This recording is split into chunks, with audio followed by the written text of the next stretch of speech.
person has such long arms. Rising sea levels are dramatically changing our world. Right now, Indonesia is spending billions of dollars relocating its capital from Jakarta as it sinks into the sea. Think about that for a moment. Other small island nations could soon be lost completely. It is a new reality urban planners are grappling with as they search for ways to flood-proof our communities. Joining me now is Futurist Nikolas Badminton. Nice to have you in studio. Good to be here. I want to ask you about this concept of like floating cities. South Korea is building this right now? Yeah, so down in Busan, they're building a 12,000 person floating city, a number of platforms where you can have places where people live, go to the theater, they work, there's research and development laboratories.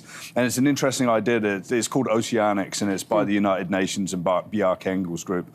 And it's an idea that you can build extensions of the land-based structures that we live and work in and put them onto the ocean, because we're basically going to be losing some of our land to those rising sea levels. So would it be connected to land? Yeah, it would be. Yeah, connected to land, but some people are actually thinking that they could actually be out maybe in international waters and whatever. So it's fascinating. Yeah, it's really fascinating. We were just talking the other day about these cruise ships that potentially you could buy your condo there for $1 million and then live on this cruise ship as it cruises around. That essentially is like a floating city. Yeah, absolutely. I mean, that's sort of almost like a prototype, but we want places that are less sort of homogenized. Yeah, you know? Fair enough. Okay, let's talk about the idea and the concept of a sponge city. What is that? Yeah, so this is the idea that sort of addresses the urban heat dome effect. So in cities, you know, all the streets are covered with concrete and tarmac and buildings. So when water falls, it drains. It goes down into drainage systems. Sponge cities is the idea that you can actually capture that rain in the ground and in streams, and it can actually help reduce the temperature in those cities and use that water for something useful.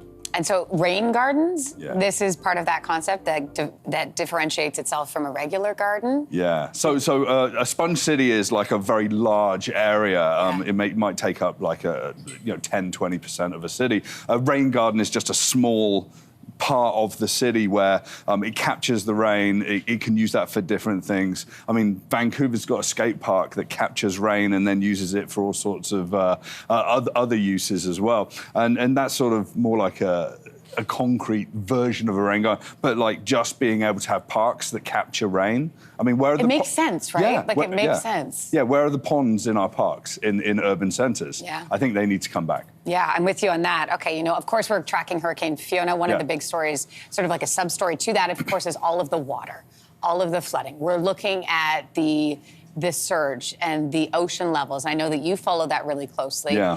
For you, how much of a threat do these rising sea levels pose to us at this point? I think governments are really starting to track this. I mean, one particular example out in British Columbia, they've actually mapped out what the floodplains are going to look like in 2100.